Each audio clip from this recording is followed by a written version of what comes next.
नैमिषारण्य में दीर्घ सत्र के अंत में मुनियों के पास वायु देवता का आगमन, उनका सत्कार तथा ऋषियों के पूछने पर वायु के द्वारा पशुपाश एवं पशुपति का तात्विक विवेचन।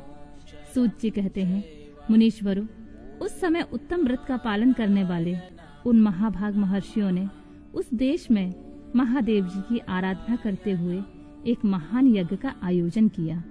वह यज्ञ जब आरंभ हुआ तब महर्षियों को सर्वथा आश्चर्यजनक जान पड़ा। तदनंतर समय बीतने पर जब प्रचुर दक्षिणाओं से युक्त वह यज्ञ समाप्त हुआ तब ब्रह्मा जी की आज्ञा से वायुदेव स्वयं वहां पधारे। उनको आया देख दीर्घकालिक यज्ञ का अनुष्ठान करने वाले वे मुनि ब्रह्मा जी की बात को याद करके अनुपम हर्ष का अनुभव करने लगे। उन सब ने उठकर आकाश जन्मा वायु देवता को प्रणाम किया और उन्हें बैठने के लिए एक सोने का बना हुआ आसन दिया। वायु देवता उस आसन पर बैठे। मुनियों ने उनकी विधिवत पूजा की। तदनंतर उन सब का अभिनंदन करके वे कुशल मंगल पूछने लगे। वायु देवता बोले, ब्राह्मणों, इस महान यज्ञ का अनुष्ठान पूर्ण होने तक तुम सब लोग सकुशल रहे ना? यज्ञहंता देवद्रोही दैत्यों ने तुम्हें कोई बाधा तो नहीं पहुंचाई? तुम्हें कोई प्रायश्चित तो नहीं करना पड़ा? तुम्हारे यज्ञ में कोई दोष तो नहीं आया? क्या तुम लोगों ने स्त्रोत और शस्त्र ग्रहों द्वारा देवताओं का, पितृकर्मों का, पितरों का भली भांति पूजन करके यज्ञ विधि का अनुष्ठान भली भांति संपन्न किया? इस महायज्ञ की समाप्ति हो जाने पर अब आप लोग क्या करना चाहते हैं? मुनियों ने कहा, प्रभु, हमारे कल्याण की वृद्धि के लिए जब आप स्वयं यहाँ आ गए हैं, जब अब हमारा सब प्रकार से कुशल मंगल ही है तथा हमारी तपस्या भी उत्तम होगी, अब पहले का वृतांत सुनिए। हमारा हृदय अज्ञान अंधकार से आक्रांत हो गया था। तब हमने विज्ञान की प्राप्ति के लिए पूर्व काल में प्रजापति की उपासना की। शरणागत वत्सल प्रजापति ने हम शरणागतों पर कृपा करके इस प्रकार कहा, ब्राह्मणों, रुद्रदेव सबसे श्रेष्ठ हैं, वही परम कारण हैं। उन्हें तर्क से नहीं जाना जा सकता। भक्तिमान पुरुष ही उनके स्वरूप को ठीक ठाक देखता और समझता है। भक्ति भी उनकी कृपा से ही मिलती है और उस कृपा से ही परमानंद की प्राप्ति होती है। अतः उनकी कृपा प्रसाद को प्राप्त करने के लिए तुम लोग नैमिषारण्य में यज्ञ का आयोजन करो। दीर्घ काल तक चलने वाले उस यज्ञ के द्वारा परम कारण रुद्रदेव की आराधना करो। यज्ञ के अंत में उन रुद्रदेव की कृपा प्रसाद से वायु देवता वहां पधारेंगे। उनके मुख से वहां तुम्हें ज्ञान लाभ प्राप्त होगा और उससे कल्याण की प्राप्ति होगी। महाभाग, ऐसा आदेश देकर परमेश्वरी ने हम सबको यहाँ भेजा। हम इस देश में आपके आगमन की प्रतीक्षा करते हुए 1 सहस्र दिव्य वर्षों तक दीर्घकालिक यज्ञ के अनुष्ठान में लगे रहे। अतः इस समय आपके आगमन के सिवा हमारे लिए कोई दूसरी प्रार्थनीय वस्तु नहीं है।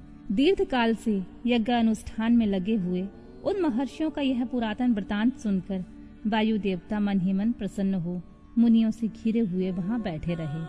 फिर उन सब के पूछने पर उनके भक्ति भाव की वृद्धि के लिए उन्होंने भगवान शंकर की सृष्टि आदि ऐश्वर्य को संक्षेप से बताया। नैमिषारण्य के ऋषियों ने पूछा, देव, आपने ईश्वर विषय ज्ञान कैसे प्राप्त किया तथा आप अव्यक्ता जन्मा ब्रह्मा जी के शिष्य किस प्रकार हुए? वायु देवता बोले, महर्षियों, 19वें कल्प का नाम श्वेत लोहित कल्प समझना चाहिए। उस कल्प में चतुर्मुख ब्रह्मा जी ने सृष्टि की कामना से तपस्या की। उनकी उस तीव्र तपस्या से संतुष्ट हो स्वयं उनके पिता देवादिदेव महेश्वर ने उन्हें दर्शन दिया।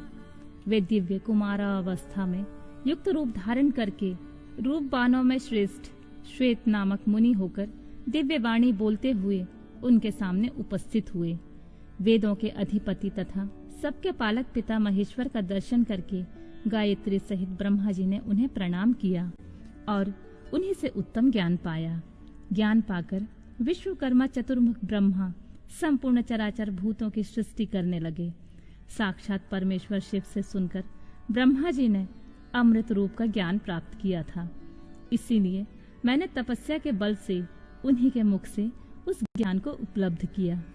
मुनियों ने पूछा, आपने वह कौन सा ज्ञान प्राप्त किया जो सत्य से भी परम सत्य और शुभ है, तथा जिसमें उत्तम निष्ठा रखकर पुरुष परमानंद को प्राप्त करता है? वायु देवता बोले, महर्षियों, मैंने पूर्व काल में पशुपाश और पशुपति का जो ज्ञान प्राप्त किया था, सुख चाहने वाले पुरुषों को उसी में ऊंची निष्ठा रखनी चाहिए। अज्ञान से उत्पन्न होने वाला दुख ज्ञान से भी दूर होता है। वस्तु के विवेक का नाम ज्ञान है। वस्तु के 3 भेद बताए गए हैं, जड़, प्रकृति, चेतन जीव और उन दोनों का नियंता परमेश्वर। इन तीनों को क्रम से पाश, पशु और पशुपति कहते हैं।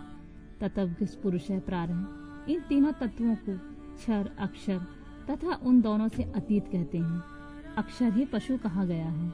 क्षर तत्व का नाम ही पाश है और क्षर और अक्षर दोनों से परे जो परम तत्व है उसी को पति या पशुपति कहते हैं। प्रकृति को ही क्षर कहा गया है, पुरुष को ही अक्षर कहा गया है।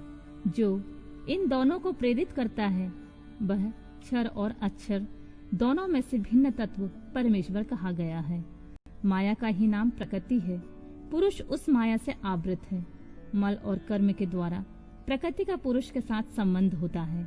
शिव ही उन दोनों के प्रेरक ईश्वर हैं। माया महेश्वर की शक्ति है। चित स्वरूप जीव उस माया से आवृत है। चेतन जीव को आच्छादित करने वाला अज्ञानमय पाश ही मल कहलाता है। उससे शुद्ध हो जाने पर जीव स्वतः शिव हो जाता है। वह विशुद्धि शिवत्व है। मुनियों ने पूछा, सर्वव्यापी चैतन्य को माया किस हेतु से आवृत करती है? किस लिए पुरुष को आवरण प्राप्त होता है और किस उपाय से उसका निवारण होता है? वायु देवता बोले, व्यापक तत्व को भी आंशिक आवरण प्राप्त होता है, क्योंकि कला आदि भी व्यापक है। भोग के लिए किया गया कर्म ही उस आवरण में कारण है। मल का नाश होने से वह आवरण दूर हो जाता है। कला, विद्या, राग, काल और नियति, इन्हीं को कला कहते हैं।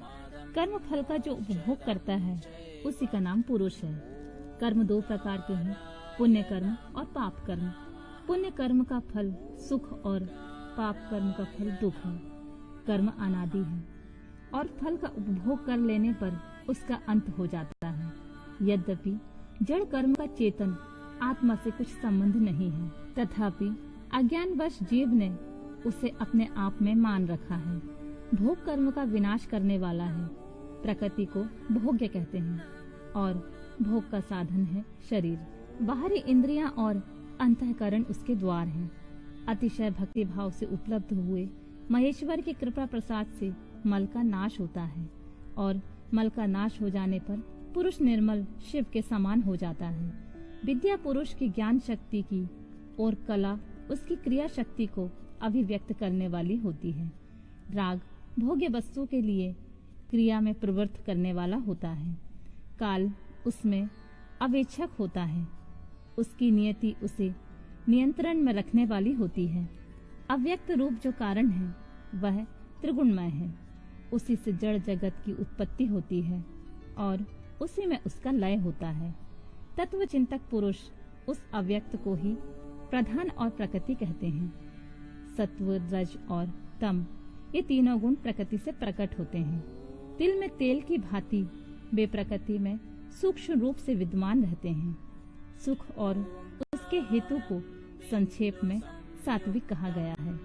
दुख और उसके हेतु राजसकार हैं तथा जड़ता और मोह वे तमोगुण के कार्य हैं।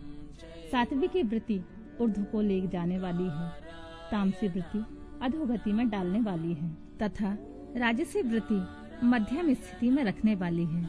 5 तन्मात्राएं, 5 भूत, 5 ज्ञानेंद्रियां, 5 कर्मेंद्रियां तथा प्रधान, चित्त, बुद्धि, अहंकार और मन ये 4 अंतःकरण सब मिलकर 24 तत्व होते हैं। इस प्रकार संक्षेप से ही विकार सहित अव्यक्त प्रकृति का वर्णन किया गया है। कारणावस्था में रहने पर इसे अव्यक्त कहते हैं और शरीर आदि के रूप में जब यह कार्यावस्था को प्राप्त होता है तब उसकी व्यक्त संज्ञा होती है।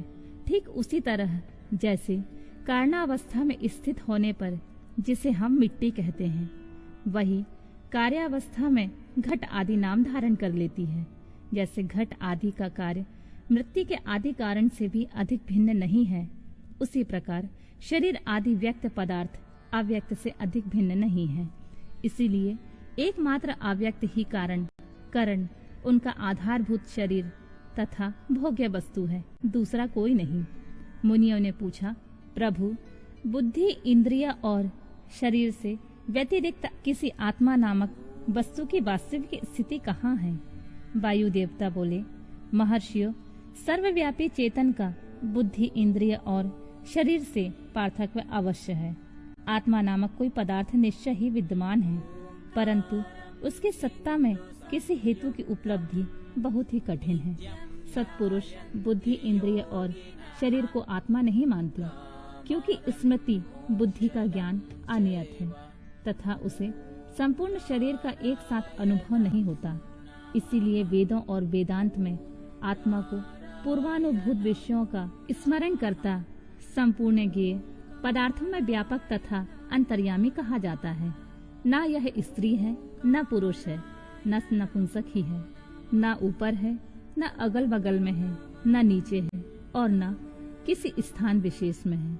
यह संपूर्ण चल शरीर में अविचल, निराकार एवं अविनाशी रूप में स्थित है। ज्ञानी पुरुष निरंतर विचार करने से उस आत्म तत्व का साक्षात्कार कर पाते हैं। पुरुष का यह जो शरीर कहा गया है, इससे बढ़कर अशुद्ध, पराधीन, दुखमय और अस्थिर दूसरी कोई वस्तु नहीं है। शरीर ही सब विपत्तियों का मूल कारण है। उससे युक्त हुआ पुरुष अपने कर्म के अनुसार सुखी, दुखी या और मूढ़ होता है। जैसे पानी से सींचा हुआ खेत अंकुर उत्पन्न करता है, उसी प्रकार अज्ञान से अप्रभावित हुआ कर्म नूतन शरीर को जन्म देता है। ये शरीर अत्यंत दुखों के आलय माने जाते हैं। इनकी मृत्यु अनिवार्य होती है। भूतकाल में कितने ही शरीर नष्ट हो गए और भविष्य काल में सहस्रों शरीर आने वाले हैं। वे सब के सब आकर जब जीर्ण शीर्ण हो जाते हैं, तब पुरुष उन्हें छोड़ देता है। कोई भी जीवात्मा किसी भी शरीर में अनंत काल तक रहने का अवसर नहीं पाता। यहाँ स्त्रियों, पुत्रों और बंधु बांधवों से जो मिलन होता है, वह पथिक को मार्ग में मिले हुए दूसरे पथिकों के समागम के ही समान है। जैसे महासागर में एक काष्ठ कहीं से और दूसरा काष्ठ कहीं से बहता आता है, वे दोनों काष्ठ कहीं थोड़ी दूरी देर के लिए मिल जाते हैं और मिलकर फिर बिछुड़ जाते हैं। उस प्रकार प्राणियों का यह समागम भी संयोग वियोग से युक्त है। ब्रह्मा जी से लेकर स्थावर प्राणियों तक सभी जीव पशु कहे गए हैं। उन सभी पशुओं के लिए यह दर्शन शास्त्र कहा गया है। यह जीव पाशों में बंधता है और दुख सुख भोगता है, इसलिए पशु कहलाता है। यह ईश्वर की लीला का साधन भूत है, ऐसा ज्ञानी महात्मा कहते हैं।